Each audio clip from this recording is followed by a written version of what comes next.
마가복음의 두 번째 단락이 시작됩니다. 1장은 예수님께서 처음 공생애를 시작하시고 가버나움에서 회당에서부터 보내신 그 하루의 시간을 소개했습니다.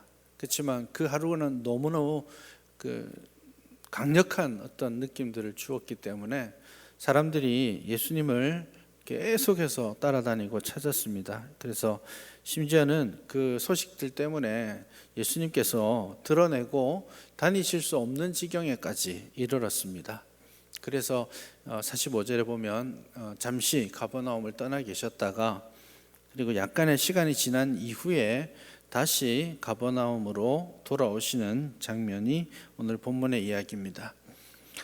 본문은 2장서부터 3장 6절까지 마가복음은 실제로 5개의 어떤 논쟁을 차례대로 소개하고 있습니다. 그래서 이 5개의 큰 흐름 안에서 첫 번째 논쟁 이야기가 오늘 본문의 이야기인데요. 그 흐름을 좀 이해하면 좋겠습니다. 실제로 1장에서 예수님이 하나님의 나라를 선포하셨을 때에 마귀가 쫓겨나고 하나님의 나라가 선포되고 확장되는 그런 모습을 보였다라고 하면 2장에서는 예수님께서 실질적으로 그 당시의 종교 지도자들과 논쟁을 시작합니다. 결과적으로는 그 종교 지도자들이 예수님을 십자가에 못 박는데 주도적인 역할을 하게 되는데요. 그 적대감이 점점 커지고 있는 그런 모습을 본문에서 확인할 수 있습니다. 그래서 그 적대감의 크기가 순서대로 쭉 나오고 있죠. 그래서 본문 6절을 보시면 서기관들이 거기 앉아 있다가 마음으로 이 사람이 어찌 이런 말을 하나? 이렇게 생각하는 그런 대목이 나오죠. 두 번째 사건을 보시면 16절에 보시면 예수님이 바리새인, 서기관, 세리들, 죄인들 이런 사람들을 하고 지내는 것을 보시고 바리새인 서기관들이 자기들끼리 이야기를 합니다. 이제 말을 하죠. 어찌하여 이 사람이 이런 잘못된 일을 할 수 있단 말인가라고 이야기한다면 이제 안식일 논쟁 가서는 24절에 보면 바리새인들이 예수님께 직접 나타나서는 당신이 어찌 이런 일을 하시오라고 좀 더 공격적인 그런 모습을 보이죠. 그러다가 3장 6절 안식일에 손 마른 사람을 고치는 이야기를 그 장면을 보고 결과적으로는 그 바리새인들이 헤롯 당과 함께 하면서 3장 6절의 마지막 말은 어떻게 하여 예수를 죽일까 의논하니라 그렇게 되어 있죠. 그래서 지금 2장 1절부터 3장 6절까지 하나의 흐름을 가지고 예수님을 죽이기로 작정하기까지 종교 지도자들이 예수님을 어떻게 배척해 가고 있는지를 그런 그 갈등이 어떻게 커져가는지를 우리가 볼 수 있게 됩니다. 오늘 본문은 예수님께서 다시 가버나움으로 들어가시는 이야기에서 시작합니다. 조용히 들어가셨어요. 지난번에 가버나움을 떠나실 때 너무 많은 사람들이 몰려서 아무것도 할 수 없는 상황이었기 때문에 조용히 이제 아마도 베드로와 안드레의 집이었겠죠. 들어가셨는데 그 소문을 또 사람들이 듣고 막 달려와서 또 문전성시를 이루게 됩니다. 집으로 들어오지 못한 사람들은 그 문에 얼굴이라도 내밀고 예수님 얼굴이라도 한번 보려고 매달려 있고, 그것마저 안 되는 사람들은 그 문 앞에 또 가득 서서 예수님의 오신 소식을 듣고 사람들이 몰려온 그런 장면입니다. 네, 그걸 마다하지 않으시고 예수님께서는 2절에 보시면 그들에게 도를 말씀하셨다 그렇게 표현하고 있습니다. 도라고 하니까 우리나라 사람들 가끔씩 돌아다니다 보면 선생님 도를 아십니까? 뭐 이렇게 하는데 그런 도라기보다는 말씀을 뜻합니다. 그래서 여기 나와 있는 단어는 하나님의 말씀입니다. 그래서 예수님이 찾아온 사람들에게 하나님의 말씀을 전하시고 계십니다. 문맥으로 볼 때 예수님이 선포하셨던 하나님의 말씀의 본질은 하나님 나라가 도래했다라는 거죠. 아마 그래서 하나님 나라에 대한 메시지를 전하신 것으로 봅니다. 여기까지는 사실 굉장히 일상적인 흐름입니다. 예수님이 오셨고 사람들이 소식을 듣고 몰려오고 예수님이 그들에게 복음을 전하시고, 그렇게 하면 이야기가 자연스럽게 흘러가는데 갑자기 그 예수님의 설교하시는 선포하시는 그 순간을 방해하는 방해꾼들이 등장합니다. 두 종류의 방해꾼들이 등장하는데요. 사실 이거는 그 일종의 샌드위치 같은 방법으로 이 서술하는 방식입니다. 아픈 사람이 나타났고요. 그리고 마지막은 아픈 사람이 병 고침을 받는 장면입니다. 근데 중간에 아픈 사람이 병 고치러 왔는데 죄 사함이라는 주제를 이야기하고 병 고치는 것으로 끝나죠. 그래서 이런 걸 문학적으로 치자면 샌드위치 방법이라고 해요. 이쪽 저쪽에 그 식빵을 하고 안에 그 잼을 바르고 먹을 걸 넣는 것처럼 가운데 초점을 맞춰야 된다는 뜻입니다. 근데 이 가운데 죄사함의 문제와 관련해서 두 종류의 사람이 등장하는데 사실은 초대받지 못한 두 사람들입니다. 첫 번째가 본문에 나타나는 중풍병자와 그 친구들입니다. 들어갈 수가 없었어요. 심지어 침상까지 메고 왔으니까 그 청중들을 뚫고 들어가는 건 꿈에도 꿀 수 없는 상황이었죠. 그래서 그들은 그때 사실 포기하고 돌아갔어야 되겠지만 그렇게 하지 않고 지붕으로 올라가서 이제 그 지붕을 뜯기 시작합니다. 굉장히 당황스러운 거죠. 아마도 예수님이 말씀을 전하고 계시는데 지붕이 그냥 뜯어져라 하면 뜯어지는 게 아니잖아요. 좀 힘을 써서 뜯어냈겠죠. 뜯어내는 과정에 복음을 전하는데 위에서 쿵쾅쿵쾅 소리가 나고 뜯어내다 보니까 잔해물들이 밑으로 떨어지기도 하고 아마 그렇게 했겠죠. 그래서 이 상황이 아주 어수선해진 그런 상황입니다. 사람들이 위를 보고 있는데 위에서 그 이제 중풍병자가 누군지 몰랐겠죠. 침상이 하나 내려오고 있습니다. 그리고 내려와서 보니까 중풍병자가 거기에 누워 있는 것이죠. 사실 우리 예전에 그 양옥집 아시죠? 그런 느낌입니다. 지붕이라는 것이 우리처럼 이렇게 세워진 지붕이 아니라 위에 옥상이 있는 그런 지붕입니다. 그리고 보통 우리는 시멘트로 하고 이랬지만 이 시절에는 그런 게 없었기 때문에 대체로 집을 지을 때는 그 위에 천정 부분에 석가래 같이 대들보를 몇 개 이렇게 두고 그 위에 두껍게 짚을 둡니다. 그리고 그 집 위에 진흙을 발라서 딱딱해지도록 그렇게 하는 거기 때문에 아마 젊은 사람들이 이제 작정하면 금방 뜯어낼 수는 있었을 것으로 보입니다. 그러나 어쨌든 대단히 대범한, 당황스러운, 위험한 그런 행동들입니다. 상식적으로 볼 때 남의 집을 이렇게 뜯고 내려온다라는 것이 굉장히 욕먹을 일이죠. 요즘으로 치면 신고 들어가고 감옥 가야 될지도 모르겠습니다. 그래서 많은 희생들을 감수하고 지금 중풍병자인 친구를 위해서 그들은 수고하고 있는 모습입니다.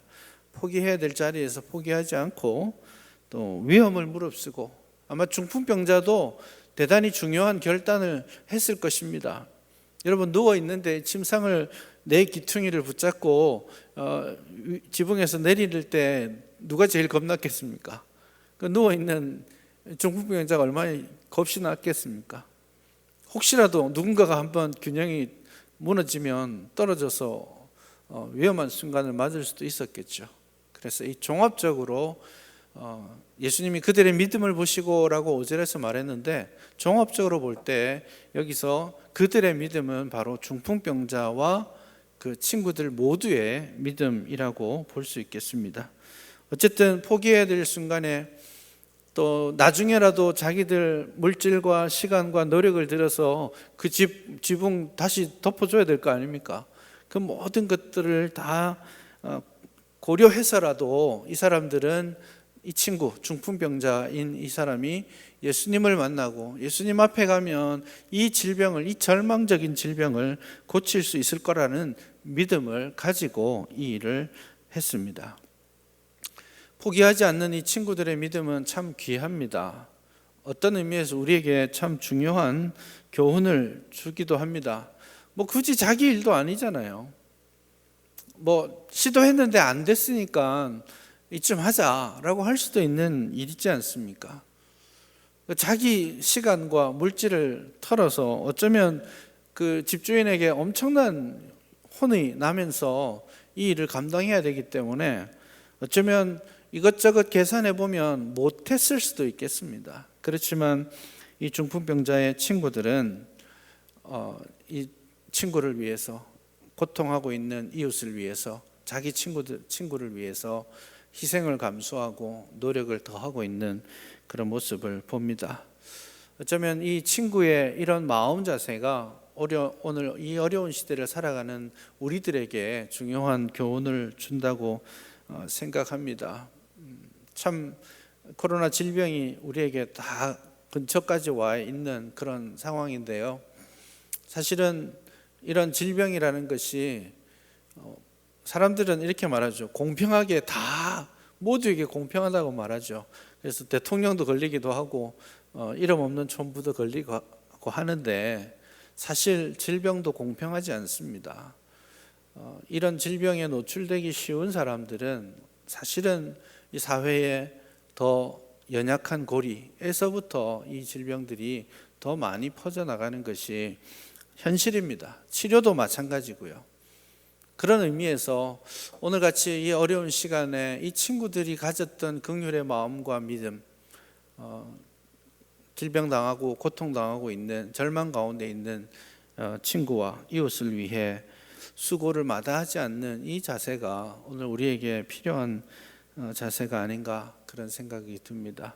혹 여러분 이웃에, 여러분 주변에 도움이 필요한 사람들이 있는지 한번 살펴보면 좋겠어요.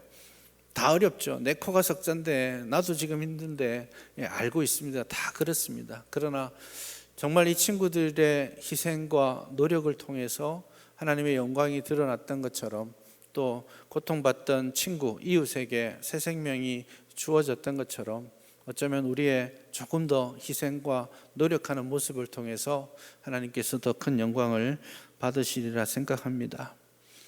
그러나 여기까지 이야기하고 끝나면 이 본문이 정말 관심 가지는 부분에 대해서 우리가 놓치는 부분이 있습니다. 그래서 꽤 여러분들이 설교하실 때 보면 이 중풍병자의 믿음에 초점을 많이 맞추는데 사실은 본문의 초점은 예수님이세요. 예수님이 누구신가? 예수님은 어떤 권세를 가지고 계시는가? 거기에 본문이 초점을 맞추고 있습니다. 예수님께서는 이 침상을 달아내리고 있는 그 중풍병자의 친구들, 그리고 그 중풍병자를 보시면서 5절에서 이렇게 말씀하시죠.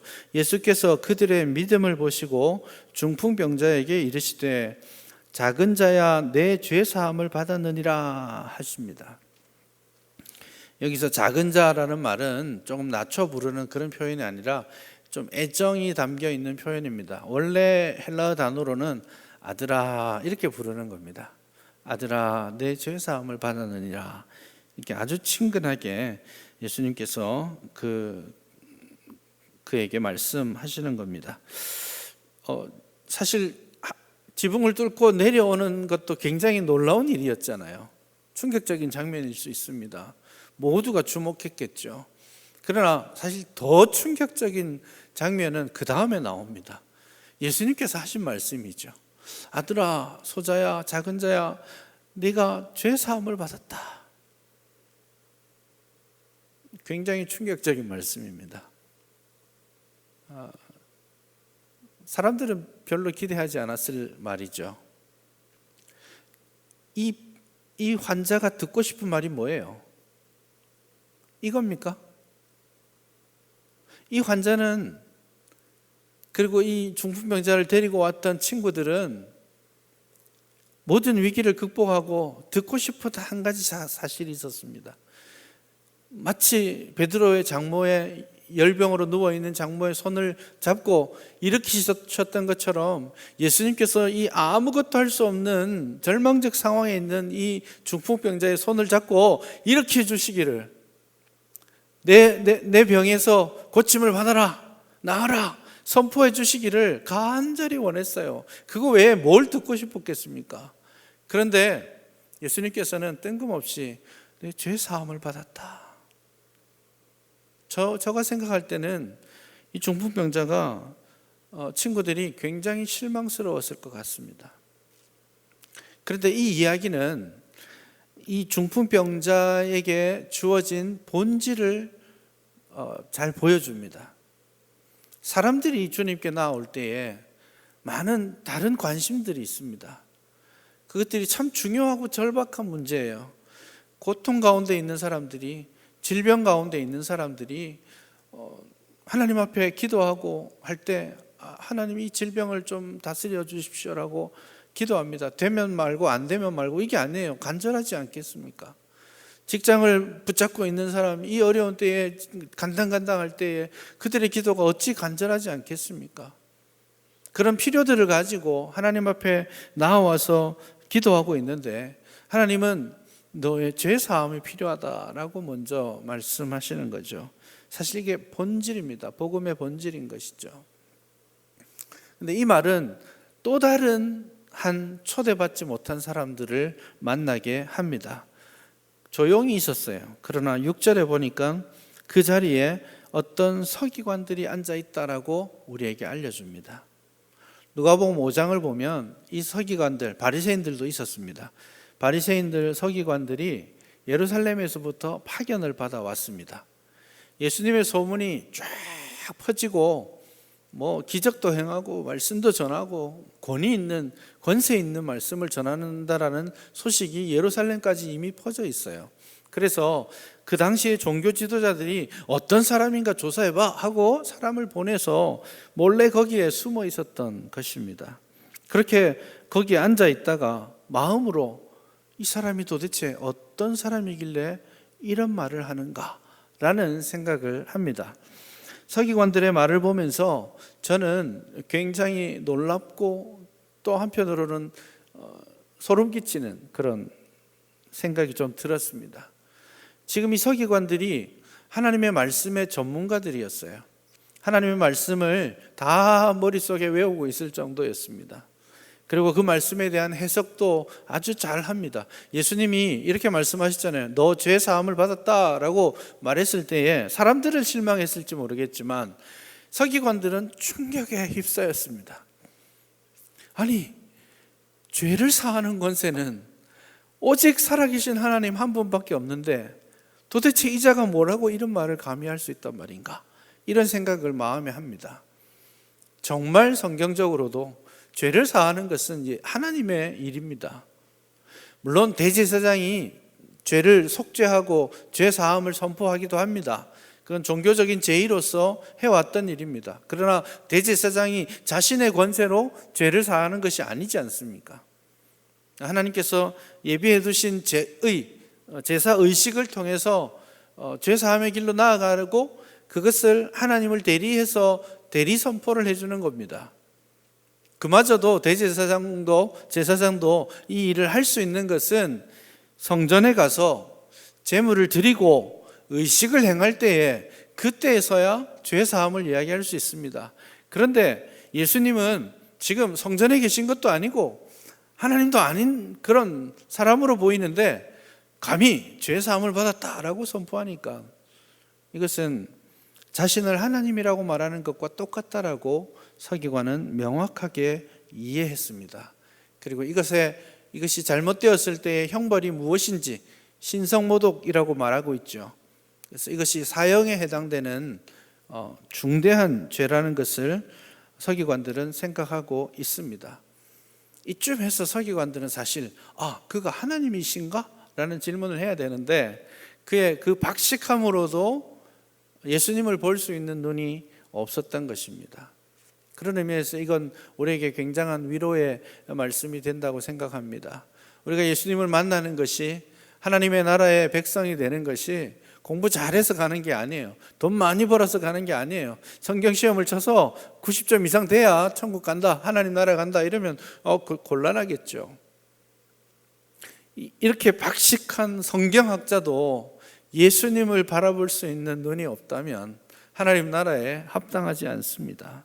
그러나 우리에게 은혜를 주신 주님께서 우리의 마음속에 예수를 주로 고백하고 우리의 구주로서 예수님을 인정하게 함으로써 우리는 다 같이 하나님의 나라 백성이 될 수 있다라는 것입니다.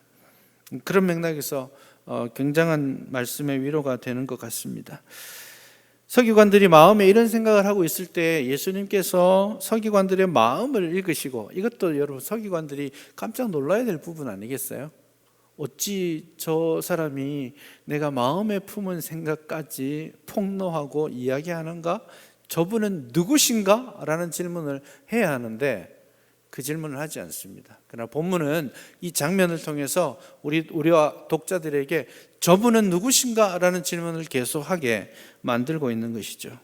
예수님이 이렇게 반문하셨습니다. 9절에 보면 중풍병자에게 뇌 제사함을 받았느니라 하는 말과 일어나 내 상을 가지고 걸어가라 하는 말 중에 어느 것이 쉽겠느냐? 제사함을 받았다라고 말씀하셨는데 이게 쉬운 말이냐? 아니면 내 상을 들고 걸어가라 하는 말이 질병을 고치는 것이 더 쉬운 일이냐? 이런 질문을 하는 거죠. 인간적으로 볼 때 뭐가 더 힘든 일인가요? 죄사함을 받았다는 말은 굉장히 쉽습니다. 왜냐하면 입증될 수 없는 거거든요. 너 죄사함을 받았다 이렇게 선언한다고 해서, 사기꾼들이 그런 선언 많이 하잖아요. 선언한다고 해서 변화가 일어나는 게 아니에요. 그렇기 때문에 그것은 인간적으로 보면 쉬운 일입니다. 대신에 병자를 고치는 것은 되게 조심스러운 일이죠. 일어나 가라 이렇게 했는데 계속 아프면 거짓이 들통나는 거 아니에요. 그래서 사람들이 보기에는 병을 고치는 것이 훨씬 더 중요하고 훨씬 더 힘든 일이라고 생각하는데, 예수님께서는 병을 고치려 온 사람에게 병을 고치는 이야기하기 전에 더 중요하고 더 본질적인 죄사함의 문제를 먼저 말씀하시고, 그리고 그 죄를 사하는 권세가 나에게 있다면 병을 고치는 권세 역시 나에게는 식은 죽 먹기와 같다라는 것을 선언하시죠. 그래서 10절에서 인자가 땅에서 죄를 사하는 권세가 있는 줄 너희로 알게 하려 합니다. 그렇게 말씀하는 것이죠. 그리고는 예수님께서 이 병자에게 동일한 말씀을 하십니다. 11절에 보시면 일어나 내 상을 가지고 집으로 가라. 이 정도는 나에게, 죄를 사하는 권세가 있는 나에게 아주 쉬운 일이야 라고 말씀하시고 그렇게 하십니다. 예수님은 아주 간단하게 세 가지 명령을 하시죠. 일어나, 들고 가, 들어가라, 이렇게 세 가지 명령을 하시는데요. 일어나라 이 말은 지금 누워가지고 아무것도 할 수 없는 그에게 다리에 힘을 주시는 것입니다. 일어나 침상을 들어라 이 말은, 여러분 지금 손을 떨고 아무것도 할 수 없던 그가 자기가 누웠던 그 침상을 주섬주섬 챙겨서 갈 수 있는 것은 대단히 그의 치료가 완벽했다라는 것을 증명하는 것이죠. 그리고 집으로 가라 이렇게 말씀하신 것은 이 사람의 그냥 육신의 질병뿐만 아니라 그가 집에서 겪어왔던 고초, 관계적인 질병까지도 해결하신다라는 것을 보여줍니다. 신명기 28장 25절 같은 데를 보시면 언약을 파기했을 때 하나님께서 내리시는 재앙들 중에 풍제가 있습니다. 이 풍이 오는 것, 소위 중풍병자가 되는 것이 언약적 저주의 결과라고 구약 성경에 표시가 되어 있기 때문에 이 당시에 중풍병에 걸린다라는 것은 마치 나병에 걸리는 것처럼 고립되는 것을 뜻합니다. 성전에 나오지도 못하고 그리고 집에서도 외롭게 혼자 이렇게 떨어져 있어야 되는 그런 질병입니다. 그러니 그가 중풍병이 되어서 절망 가운데 나갔던 그가 자기의 침상을 들고 집으로 가도록 예수님이 말씀하시는 것은 질병의 치료뿐만 아니라 그가 가졌던 그 외로움과 분리의 고통까지, 사회적 관계까지 회복시켜 주시는 것입니다. 이 중풍병자의 친구들을 볼 때 중풍병자 역시 성인이라는 것을 우리가 추측할 수 있죠.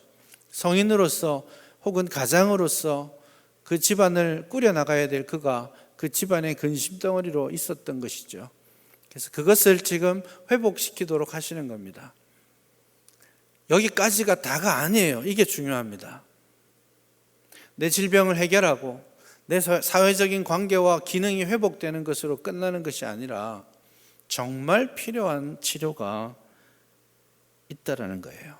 더 중요하고 더 우선되고 더 본질이 되는 치료, 그것은 내 영혼의 치료입니다. 죄를 사하는 것 말입니다. 이 영혼의 치료가 없다면 사실은 육신의 치료가 큰 의미가 없습니다. 이 중풍병자가 중풍에서 나음을 입었다고 해서 무엇이 달라집니까? 솔직히 말하면 시간이 지나면 또 아플 것이고, 또 시간이 지나면 그 육신의 호흡이 다하는 그 순간을 맞이하게 될 겁니다. 그러니 질병에서 치유함을 받는 것은 우리에게 잠깐의 유익을 주는 것이에요. 우리가 여러 가지 문제들을 가지고 하나님 앞에 나와서 기도하는데 그 문제가 해결되는 것이 참 귀하고 감사한 일이지만 그것으로서 우리가 영원히 행복할 수 없습니다. 하나님께서 우리에게 영원한 자유와 행복을 주시는 길, 그것은 우리가 예수 그리스도의 십자가 아래서 그 십자가의 은혜로 죄사함을 누리는 것입니다. 그래서 육신을 고쳐주시고 사회적 환경을 고쳐주신 주님께서 사실은 제일 먼저 너가 지금 간절히 원하는 것이 너의 육신의 문제의 해결일지 모르겠지만 나는 너에게 영원한 해결책을 주길 원해, 더 본질적인 치료를 해주길 원해 라고 하시면서 아들아 내 죄사함을 받았느니라, 그렇게 말하는 것이죠. 주님 예수 믿었더니 더 건강해졌다. 참 귀하고 감사한 일입니다.